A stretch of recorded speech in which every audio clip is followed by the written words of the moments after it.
इससे पहले कि कोई कुछ बोलता, रुद्र ने मुस्कुराते हुए कहा, आप लोगों को ये पनिशमेंट कम लग रही है तो मैं कुछ नहीं कर सकता, लेकिन मेरी return of special tiger forces में सारे तो एपिसोड एक जान सबसे की पहले कीमत देखने के वाकई में लिए 20 करोड़ से हमारे नहीं चैनल है। को सब्सक्राइब यहाँ पर करें। कोई पार्शियलिटी नहीं हुई है, यही मेरी मिलिट्री का स्ट्रिक्ट लॉ है। अगर आप लोगों को यकीन ना हो तो चलिए बॉर्डर पर खुद अपनी आंखों से देखिए कि मेरा मिलिट्री का कानून कैसे काम करता है। मजे की जिंदगी जीने वाले गढ़वाल परिवार के मेंबर्स बॉर्डर पर तो कतई भी नहीं जाने वाले रिटर्न थे। ऑफ टाइगर के सारे तभी एक एपिसोड गहरी सबसे सांस पहले छोड़ते देखने हुए के लिए हमारे दामोदर चैनल को अपनी सीट सब्सक्राइब पर करें। पीछे की ओर लेट गया।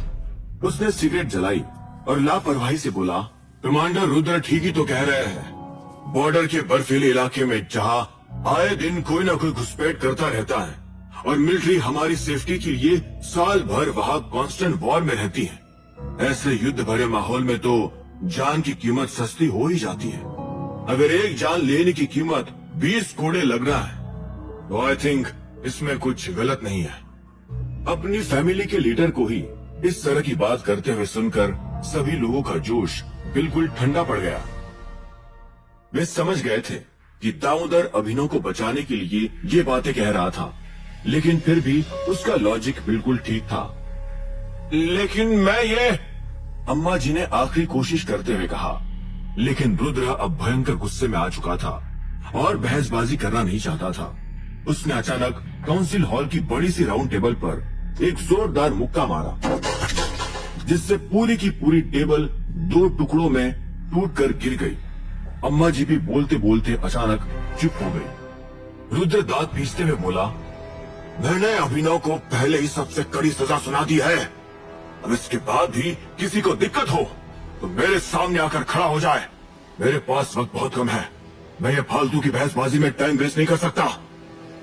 ऐसा लग रहा था कि रुद्र अब मरने मारने को उतारू हो चुका है। बातों का दौर खत्म हो चला था और किसी में हिम्मत नहीं थी कि उसके सामने जाकर खड़ा हो सके। तभी दामोदर एक कड़क आवाज में बोला, बस बहुत हुआ, ये डिस्कशन यही खत्म होता है। मैं जानता हूँ कि आप सब लोग बहुत होशियार हो और जो बात कमांडर रुद्र ने कही है उसके फायदे और नुकसान अच्छी तरह जानते हैं, इसलिए ये मैटर यही खत्म हुआ। कोई कुछ कह पाता उससे पहले रुद्र अभिनव के नजदीक पहुंच गया और उसकी व्हीलचेयर धकेलते हुए बाहर ले गया। एंट्रेंस के पास पहुंचते ही रुद्र एक पल के लिए रुका और बोला, अगर आप लोगों को अपने परिवार की रेपुटेशन की चिंता है तो कह देना कि ऋषिराज को मैंने मारा है। लोगों की नजरों में ये एक सम्मान की बात ही होगी। ये कहते ही वो तुरंत बाहर निकल गया। रुद्र का ऐसा घमंडी एटीट्यूड देखकर हर किसी का खून खौल रहा था, लेकिन वे अब कुछ बोल नहीं सकते थे। रुद्र ने एक तरीके से जूता भिगो भिगो कर पूरे गढ़वाल परिवार के मुंह पर दे मारा था। लगभग 10 मिनट तक काउंसिल हॉल में न कोई हिला और न कुछ बोला। धीरे धीरे लोगों के मुंह से हल्की आवाजें निकलना शुरू हो गई। तभी शेखर उठकर सामने आया और बोला, shameful, this is utter disgrace. हमारे गढ़वाल परिवार की आज तक इतनी बड़ी बेइज्जती कभी नहीं हुई और उसके बावजूद भी हम लोग चुपचाप बैठे रह गए। सब कुछ हमने सह लिया।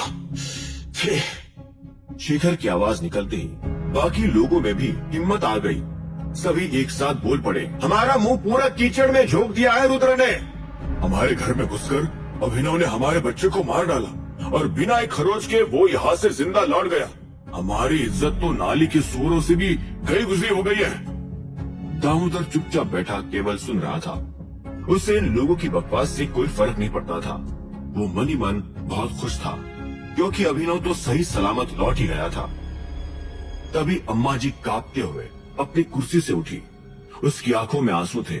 वो दामोदर को घूरते हुए बोली, दामोदर, आखिर तुम जो चाहते थे वही हो गया ना।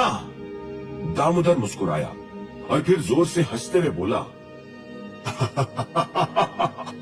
अम्मा जी, आपको लगता है कि मैंने कुछ गलत किया है? कुछ नहीं, सब कुछ, तुमने सब कुछ गलत किया है। अम्मा जी गुस्से से चिल्लाते हुए बोली।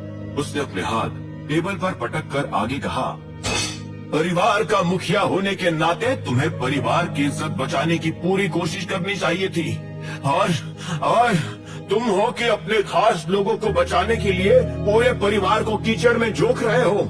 उस बास्टर्ड को बचाने के लिए तुमने कितना घटिया खेल खेला। छी छी, जानते हो इस इंसिडेंट के बाद हमारे परिवार की क्या इमेज बन जाएगी? तुमने सोचा एक पल के लिए भी कि हम सब लोगों की इज्जत का क्या होगा? अम्मा जी ने जोर देकर सब लोगों को दामोदर के ऊपर भड़का दिया, लेकिन दामोदर अभी भी शांति से बैठा मुस्कुरा रहा था। वो धीमे से बोला, क्या रुद्र कश्यप के आने से पहले मैं अभिनव को परिवार के कानून के हिसाब से सजा नहीं सुना रहा था? भले ही वो अभिनव था, लेकिन मैं उसे मौत की सजा दे रहा था ना। ये कहकर दामोदर एक पल के लिए रुका और सब लोगों को अपनी नजरें घुमाकर देखने लगा। आखिरकार उसने फिर से अम्मा जी की तरफ देखा और बोला, आप सभी बहुत पावरफुल लोग हैं। माना कि लीडरशिप मेरे हाथों में है, लेकिन सोचने समझने की क्षमता आप लोगों के अंदर भी है। सिवाय स्वर अशोक के आप सभी लोग अपनी अपनी मेहनत से इतनी ऊंचाई पर पहुंचे हो। तो मैं आप लोगों से ही पूछता हूँ, क्या आप में से किसी को भी लगता है कि रुद्र कश्यप अभिनव को बचाने के लिए जिस हद तक जाने वाला था, क्या आप लोग भी उस हद तक अभिनव को मारने के लिए जा सकते हैं? ऐसा लग रहा था मानो किसी ने पॉज बटन दबा दिया हो। चारों तरफ हर कोई अपनी अपनी जगह रुक गया और धीरे धीरे उनके सर अपने आप झुक गए। अम्मा जी और शेखर भी चुप थे। बोलो, कुछ बोलते क्यों नहीं? रुद्र के आगे तो सबकी बोलती बंद थी, बस निकल गई हवा। मैं फैमिली का लीडर हूँ, तो मुझे हर मुसीबत के आगे धकेलने का रिवाज बन गया है। आप सब अच्छी तरह जानते हो कि गढ़वाल परिवार पूरी स्पेशल फोर्स को तबाह कर सकता है, लेकिन उसकी जो हमें कीमत चुकानी पड़ेगी, क्या आप उसके लिए तैयार हो? जवाब दो। अगर तैयार हो तो मैं भी बाहर जाकर रुद्र को मौत की घाट उतारता हूँ। दामोदर की इन बातों ने सभी काउंसिल मेंबर्स का बचा खुचा भूत भी उतार दिया था। वे सभी अपनी जिंदगी में इतने कंफर्टेबल हो चुके थे कि अपने सम्मान के लिए अपना सब कुछ लुटा देने की हिम्मत नहीं कर सकते थे। अम्मा जी ने दांत पीसते हुए कहा, वो सब जो कुछ भी हो, लेकिन आखिरकार इसमें फायदा तो तुम्हारा ही हुआ ना। तुम्हारा चहेता उत्तराधिकारी अभिनव केवल 20 घोड़ों की सजा में छूट गया। अब तो तुम वैसी बातें करोगी ही। दामोदर गुस्से में उठ खड़ा हुआ और बोला, अम्मा जी, आपको कुछ शर्म है या नहीं? सब लोगों ने देखा है कि अभिनव को मैंने नहीं, रुद्र कश्यप ने बचाया है। हमारे इंटेलिजेंस नेटवर्क तक को भी ये खबर नहीं थी कि अभिनव और रुद्र के बीच में कोई दोस्ती हो सकती है। तो फिर बार बार मेरे ऊपर उंगली क्यों उठाई जा रही है? ये कहते हुए वो अम्मा जी के नजदीक चला गया। दामोदर उसकी आंखों में घूरते हुए बोला, अगर आपको ऋषिराज सच में इतना प्यारा था और अभिनव को मौत की सजा देनी ही थी, तो फिर रुद्र के सामने आपने शेखर को ऑर्डर क्यों नहीं दिया?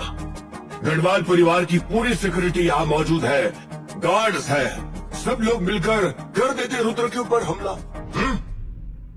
अम्मा जी नफरत भरी निगाह से उसे देख रही थी, लेकिन दामोदर की आंखों में शरारती मुस्कान थी। वो आगे बोला, मैं बताता हूँ क्यों। क्योंकि अम्मा जी, आपके अंदर इतनी हिम्मत ही नहीं है। स्पेशल फोर्स को बर्बाद करने जाओगी तो पूरा गढ़वाल परिवार भी तबाह हो जाएगा। हमारा इतना नुकसान होगा कि हम मामूली छोटी मोटी बिजनेस फैमिली बनकर रह जाएंगे। और आप अपनी शान और शौकत, अपना ये आराम छोड़ नहीं सकती, इसलिए आपने रुद्र के सामने कुछ नहीं किया और अब मेरे ऊपर आरोप लगा रही है। कुछ तो शर्म करो।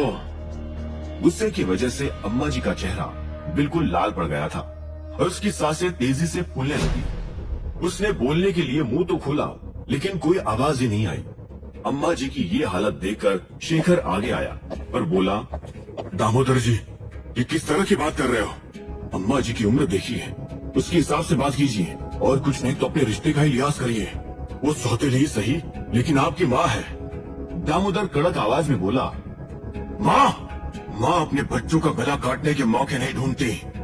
और रही इज्जत की बात, तो केवल उम्र बड़ी होने से कोई इज्जत के काबिल नहीं बन जाता। इज्जत कमानी होती है अपने कामों से।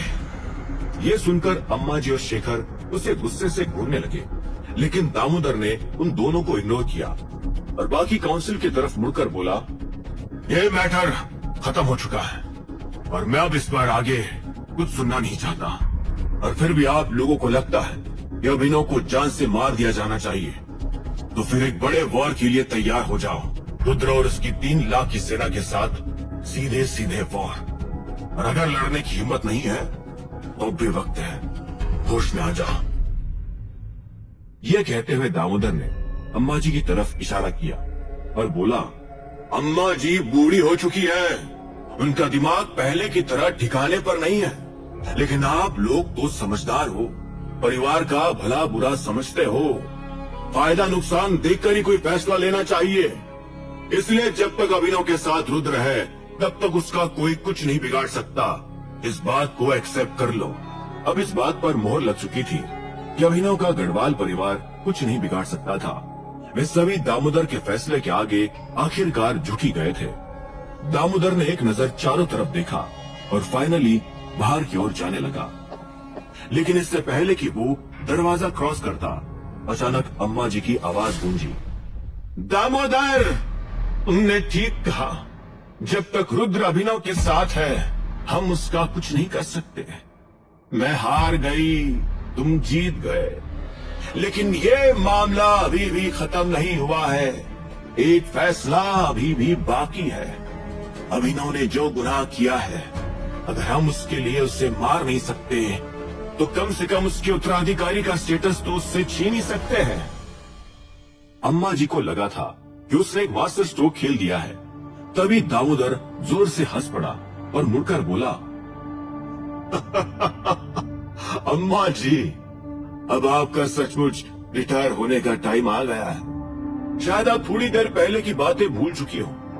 एक बार काउंसिल में मौजूद लोगों से भी पूछकर देखो कि अभिनव को कौन हटाना चाहेगा। एक ऐसा लड़का जो स्पेशल फोर्स में रुद्र कश्यप के बाद सबसे बड़ी रैंक पर हो, क्या ऐसे लड़के को, ऐसे एसेट को वाकई में कोई खोना चाहेगा? ये सुनकर काउंसिल मेंबर्स की आंखें चमक उठी। उन्हें भी अभिनव के गढ़वाल परिवार से जुड़े होने के फायदे दिखने लगे थे। दामोदर आगे बोला, आपको क्या लगता है कि रुद्र के बाद मिलिट्री का लीडर कौन बनेगा? ऑफ कोर्स अभिनव, और उसके अंडर में 3 लाख की सेना होगी, तो सबसे ज्यादा फायदा गढ़वाल परिवार को ही होगा। अम्मा जी बोली, लेकिन अभिनव तो एक अपाहिज है, आपकी नजरों में है, और शायद गढ़वाल परिवार में इस बात से कोई फर्क पड़ता होगा, लेकिन स्पेशल फोर्स को इस बात से कोई लेना देना नहीं है। ये तो आप देख ही चुकी हो। अगर वो गोल्डन गार्ड्स का लीडर बन सकता है तो वो पूरी स्पेशल फोर्स का भी लीडर बन सकता है। फिर भी अगर अभिनव को हटाना हो तो मैं अभी फैसला वोटिंग के ऊपर छोड़ देता हूँ। ये कहते हुए दामोदर चलते हुए हॉल के बीच में खड़ा हो गया और बोला, जो जो लोग अभिनव को हटाना चाहते हैं हाथ खड़ा करें। केवल अम्मा जी और शेखर ने हाथ उठाया, बाकी सब लोग शांत बैठे रहे। अम्मा जी नफरत के साथ सभी लोगों को घूरकर देख रही थी, लेकिन सभी लोगों ने नजरें चुरा ली। वोटिंग का ये रिजल्ट देखकर अचानक दामोदर अम्मा जी की तरफ देखते हुए हंसने लगा, जैसे मानो किसी की बेवकूफी पर हंस रहा हो। वो हंसते हंसते बोला, अभिनव के सपोर्ट में कौन कौन है? अगले पल एकजुट होकर सभी मेंबर्स ने हाथ खड़े कर दिए। इससे अम्मा जी की तो पूरी दुनिया ही हिल गई थी। अब आगे क्या होगा? क्या वाकई में अभिनव ऐसी जानलेवा सिचुएशन से साफ बच गया था? क्या रुद्र अभिनव को बचाने की कोई बड़ी कीमत वसूलेगा? क्या अम्मा जी इतनी आसानी से हार मान लेगी? क्या होगा जब अधिराज वापस लौटेगा? जानने के लिए सुनते रहिए आगे।